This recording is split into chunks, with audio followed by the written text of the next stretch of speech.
5 6 ماه و یک با لسر تاخا شیخ مسعود اشرفی ایریشی که اوونا دست بکر یه راستی اوه ایریشی یکی لسر بان تاخنا چنابه لوه جاره او ایریش به شوازی که پر اوونا و به همبری دنیا که جندیتی واته و تشتان نابینی واته هم باورن برخودانی گل شیخ مسعود اشرفیه که بیا دوان دا بیا عادتک بیا ثقافتک شیخ مسعود اشرفی وقتی تی بودن تنه برخودانی تی آخل مروف هم باور دیگن که گل شیخ مسعود اشرفی بکرن به برخودانی خود جین همو پیلان اندجمنا تیک ببن و سرکفتن بخن یه خوی گل کرد اما که قصده وقت تزانین هنج اتفاق یکی نیسان دا مخوش تا خاک شاندن و تاخه ریوبریا مجلس مدنی یا تاخه و اولکاری هندرین اولکاری و در دگریم ایرو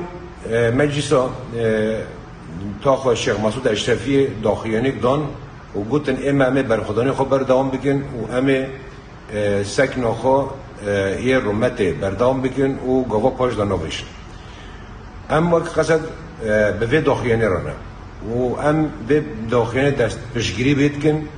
و جوی ملی مداج بی آلی دا چش دست مواری امه ور آلی کار بن بگومان مافته کسی نینه کس گل شیخ مسعود اشرفی جی واری وان بده درخستن و برای وان بده دوره دیتر گل شیخ مسعود اشرفی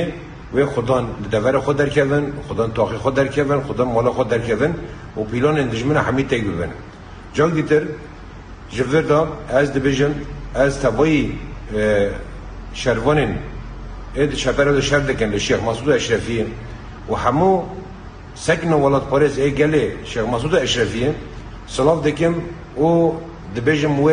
اف برخدانی اف سکنا و بسر بکره دوستا دوباره دبیجم گرک ام نوین لیستو که شرین خاص زفتن پیش خستن هنگ جخورا اعلام دا پر گوتنین جدا جدا پیش تخینن لی برخودان گله شیخ مسعود اشرفی ایوان لیستو گنا همو والا در بخینه و سرکفتن به یه گله شیخ مسعود اشرفی سلاف و رس توایی گردشت